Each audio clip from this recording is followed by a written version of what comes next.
할렐루야. 우리 함께 사도신경으로 신앙 고백드리며 주님 앞으로 나아가겠습니다.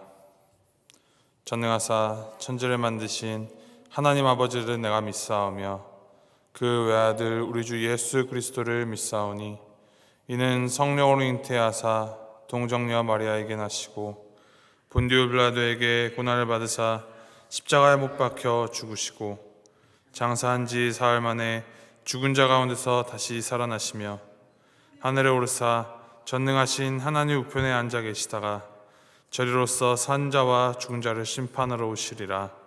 성령을 믿사오며 거룩한 공회와 성도가 서로 교통하는 것과 죄를 사하여 주시는 것과 몸이 다시 사는 것과 영원히 사는 것을 믿사옵나이다. 아멘. 찬송가 459장 함께 찬양하시겠습니다. 459장 누가 주를 따라 함께 찬양하시겠습니다.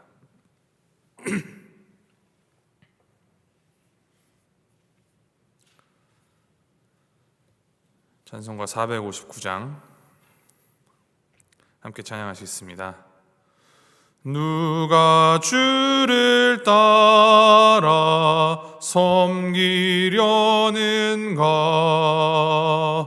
누가 죄를 떠나 주만 따를까? 누가 주를 섬겨 남을 구할까? 누가 주의 뒤를 따라가려나?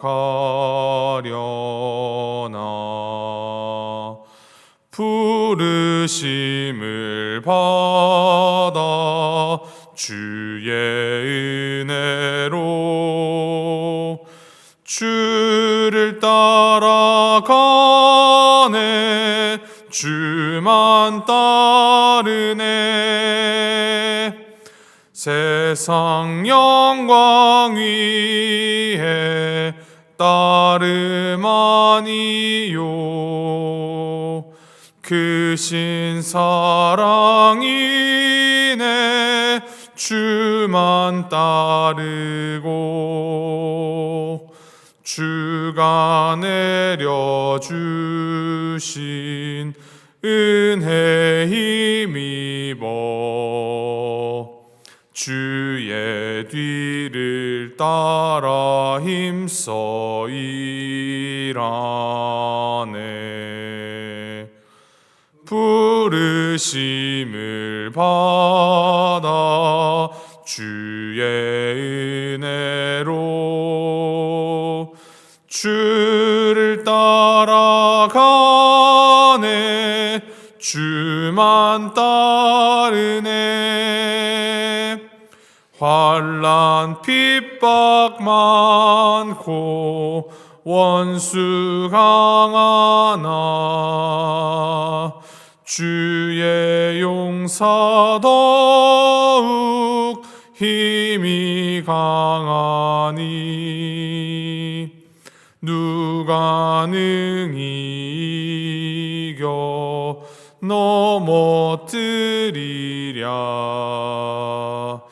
변함없는 진리 승리하리라.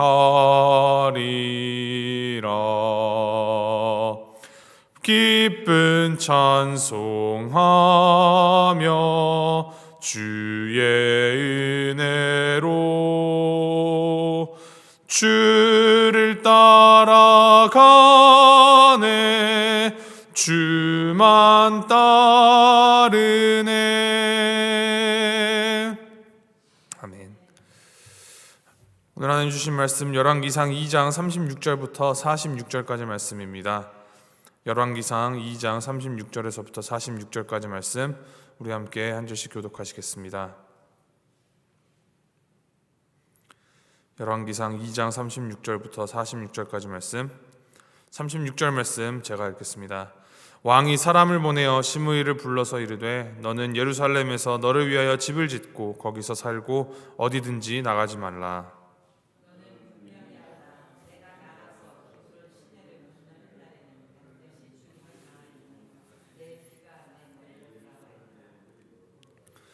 시므이가 왕께 대답하되 이 말씀이 좋사오니 내 주 왕의 말씀대로 종이 그리하겠나이다 하고 이에 날이 오래도록 예루살렘에 머무니라.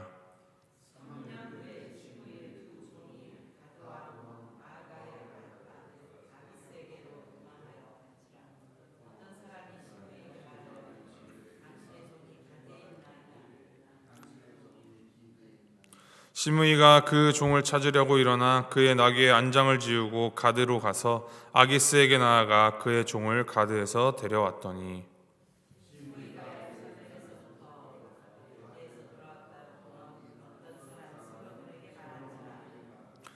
왕이 사람을 보내어 시므이를 불러서 이르되 내가 너에게 여호와를 두고 맹세하게 하고 경고하여 이르기를 너는 분명히 알라 내가 밖으로 나가서 어디든지 가는 날에는 죽임을 당하리라 하지 아니하였느냐 너도 내게 말하기를 내가 들은 말씀이 좋으니이다 하였거늘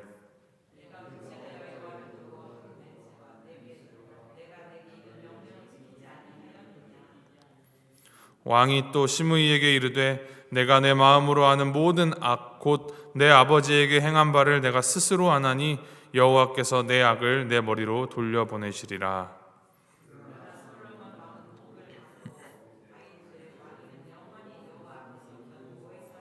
46절 함께 읽습니다. 여호야다의 아들 브나야에게 명령하매 그가 나가서 시므이를 치니 그가 죽은지라. 이에 나라가 솔로몬의 손에 견고하여지니라. 아멘. 오늘 말씀 이전 26절 말씀부터 쭉 보면 이제 왕이라는 단어가 주어로 기록됩니다. 이 다윗 왕에서 솔로몬 왕으로 정권이 바뀌는 과정이 있었던 때에는 왕이라고 이야기할 때 이제 솔로몬 왕이라고 표기를 하였습니다. 그런데 이제는 따로 솔로몬이라고 밝히지 않아도 왕하면 다윗이 아니라 솔로몬이다라는 사실을 누구나도 알 수 있다는 것을 염두에 두고 이제는 왕이라고만 기록을 합니다. 이 솔로몬은 자신의 왕권을 초기에 확립하고 강화하기 위해서 어쩔 수 없이 이제 피해 숙청이라는 이런 정치적인 모험을 단행하게 됩니다. 그 숙청의 대상은 첫 번째는 아도니아였고 또 아도니아를 왕으로 세우려 하였던 제사장 아비아달 그리고 요압이었습니다. 선왕이었던 아버지 다윗의 유언에 따라 그들을 이제 하나하나 차례차례 정리해 갑니다. 아도니아와 요압은 처형을 당하고 아비아달은 제사장직에서 박탈되어 쫓겨났습니다.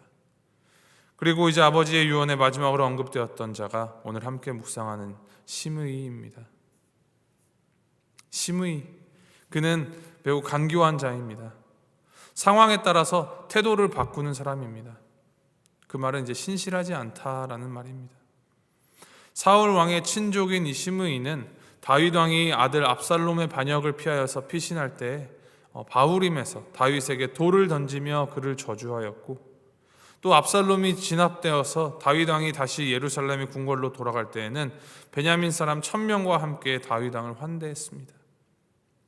기회주의자. 이 기회만 주어지면 다시 사울 왕의 뒤를 이어 베냐민 지파와 더불어 반역을 일으킬 수도 있는 자라 여겨지는 자이기 때문에 다윗은 솔로몬에게 그를 처형하라 유언을 남겼을 것입니다. 솔로몬은 시므이를 느닷없이 처형하지는 않았습니다. 그러나 시므이가 베냐민 지파와 또 뒤에서 음모를 꾸며 반란을 꾀하지 못하도록 고향인 바후림을 떠나서 예루살렘에 와서 살게 하였고 또 예루살렘을 떠나가지 말도록 명령합니다. 만약 예루살렘을 떠나면 죽임을 당하게 될 것이다 라고 경고를 합니다. 시므이도 그 말씀이 좋습니다, 감사합니다 라며 그 명령에 따릅니다. 당장의 왕이 된 솔로몬이 이 아도니아와 제사장 아비아달 또 군사령관 요압을 차례차례 정리한 것을 보면서 거역할 마음을 품지 못하였을 것입니다. 그렇게 3년이 지납니다. 3년 동안은 예루살렘을 떠나지 않고 그가 잘 지내는 듯 했습니다. 그런데 3년 후에 시므이의 두 종이 가드로 도망갔다라는 그런 소식을 듣고는 시므이가 곧바로 나귀를 타고 가드로 가서 도망간 두 종을 데리고 옵니다. 솔로몬은 시므이에게 기드론 시내를 건너지 말라라고 말했습니다. 이것은 문자 그대로 그 기드론 시내를 건너지 말라는 말이 아니라 예루살렘 밖으로 나가지 말라라는 수사적 표현입니다. 그런데 시므이는 왕과의 약속을 저버리고 예루살렘 밖으로 나갔다 온 것입니다. 아마도 사사로운 일로 잠깐 나갔다 오는 거니까 괜찮을 거다라고 스스로 판단하였고, 또 3년이란 시간이 지났으니 라는 생각에 소홀해진 마음이 있었을 것입니다. 종들이 도망갔다는 이 상황을 솔로몬에게 미리 보고하고 허락을 받았다면 무언가 달라졌을지도 모르지만 시므이는 그저 자기의 생각대로 행동을 한 것입니다. 시므이의 이러한 행동이 솔로몬에게 보고되었고, 결국 솔로몬 왕은 브나야를 통하여서 약속을 어긴 시므이를 처형하게 하였습니다. 솔로몬은 시므이를 처단하면서 자신의 이 아버지 다윗 왕에게 행한 악행까지 소환하면서 시므이의 죄를 묻습니다. 다윗 왕을 우습게 여겼던 시므이가 솔로몬 왕과의 약속마저도 가볍게 여겼으니 이 시므이의 교활함과 간교함으로 인한 죄를 물은 것입니다. 이 시므이를 보면은 하나님께서 세우신 왕에 대해서 가볍게 생각을 합니다. 왕의 권력이 강하다고 느낄 때는 가만히 있다가 왕의 권력이 약해졌다 생각할 땐 여지없이 비난하고 공격하던 자입니다. 자기를 예루살렘에 연금시킨 솔로몬의 이 서리빨 같은 명령이 내려졌을 때는 예루살렘 안에서 그 말을 잘 지키면서 지내는 듯 하다가 3년 정도가 지나 이 솔로몬의 명령이 느슨해진 것처럼 여겨지자 솔로몬에게는 상의조차 하지 않고 자기 마음대로, 자기 멋대로 예루살렘을 떠나 자기 생각에 옳은 대로 행합니다. 신실하지 못한 자의 그 모습을 그대로 드러내고 있습니다. 그래서 그는 결국 비참한 결말을 맞이합니다. 이렇게 자기 마음대로, 자기 방식대로 해석하고 행동하는 자. 시므이가 솔로몬의 그 명령을 어떻게 해석하건, 더 중요한 것은 어떤 뜻으로 명령이 내려졌는지 그것을 솔로몬이 전하고자 하는 그 의미와 메시지를 잘 이해해야 했습니다. 그리고 시므이는 초기에 왕권을 강화하려는 그 솔로몬의 강력한 의지를 아주 과소평가했던 것으로 보입니다. 이 솔로몬의 명령을 제대로 알아들었다면 그는 3년이 아니라 30년이 지났어도 그 예루살렘을 떠나기만 하면 시므이를 처형할 것이다 라는 그 왕의 명령이 지켜지리란 것을 생각했어야 합니다. 시므이 처형한 이후에 마지막 46절에 이 열왕기의 기자는 솔로몬의 이 왕위 계승과 왕권 확립에 대해서 짧게 평가를 내리는데, 이에 나라가 솔로몬의 손에 견고하여지니라 라고 결론을 맺습니다. 결국 그것이 하나님의 뜻이었다라는 것이죠. 시므이는 3년이 지나면 괜찮겠지라는 마음을 가졌습니다. 3년 동안 회개하지 않은 것입니다. 오히려 3년이 지나니까 솔로몬이 베푼 은혜를 어기고 죄에 대해서 느슨해지면서 그 죄와 타협하게 되었습니다. 서당께 3년이면 풍어를 읊는다고 우리 신앙도 어느 정도 우리가 매진하면 요령이 보이고 그럴수록 매너리즘이 찾아오게 됩니다. 안일함에 빠지고 그간 해오던 내 방식, 내 방법만 맞는 것이라는 아집도 생기며 이 정도 했으면 하나님 앞에서 어느 정도 됐다라는 식의 자기 위안에 빠질 수도 있습니다. 오늘 이 말씀을 우리가 다시금 곱씹으면서 우리의 오랜 신앙 연수가 하나님의 말씀과 신앙생활을 오히려 더 왜곡하게 하는 일이 없도록 늘 겸손해야 하겠습니다. 조금 더 편해지려고 하고 조금 덜 손해보려고 하는 이 나 중심의 마음이 때로는 우리의 이 신앙을, 우리의 영혼을 갉아먹는 죄된 습성에서 비롯된 것임을 기억하십시오. 그리고 그것을 주님의 이름으로 아침마다 새롭고 늘 새롭게 하시는 그 은혜 안에서 변화해 나아가야 합니다. 매일 변화해 나가야 합니다. 우리를 위해 죽으시고 부활하신 우리 주님 앞에서, 그 흘리신 보혈 앞에서 날마다 겸손함으로 씻김을 받아서 주님 앞으로 온전히 나아가는, 주님의 말씀을 순종함으로 나아가는 우리 모두가 되기를 주님의 이름으로 소망하고 축복합니다. 함께 기도하시겠습니다.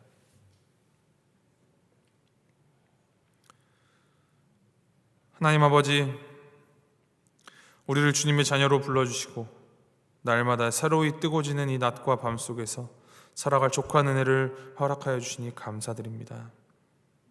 주님이 아니고서는 금방 하나님에게서 등을 돌리고 나의 만족과 유익을 찾는 우리의 이 죄됨을 깨닫고 우리의 자금을 알아갈수록 우리의 생각보다 더 크신 주님을 더욱 알아가는 지혜와 믿음을 허락하여 주시옵소서. 나 중심으로 주님을 보지 않게 하시고 요령과 매너리즘, 구습에 매이지 않게 하시며 주님 안에서 정말로 중요하고 의미 있는 것이 무엇인지를 제대로 바라보며 말씀 안에 분별하여 살아갈 지혜와 용기를 주님 허락하여 주시옵소서. 날마다 새로운 삶의 기쁨을 경험해가는 새로운 피조물이 되게 주님 인도하여 주시고 함께하여 주시옵소서. 감사드리며 이 모든 말씀 우리 주 예수 그리스도의 이름으로 기도합니다. 아멘. 하늘에 계신 우리 아버지여, 이름이 거룩히 여김을 받으시오며 나라의 마옵시며 뜻이 하늘에서 이룬 것 같이 땅에서도 이루어지이다. 오늘날 우리에게 일용할 양식을 주옵시고 우리가 우리에게 죄 지은 자를 사하여 준 것 같이 우리의 죄를 사하여 주옵시고 우리를 시험에 들게 하지 마옵시고 다만 악에서 구하옵소서. 대개 나라와 권세와 영광이 아버지께 영원히 있사옵나이다. 아멘.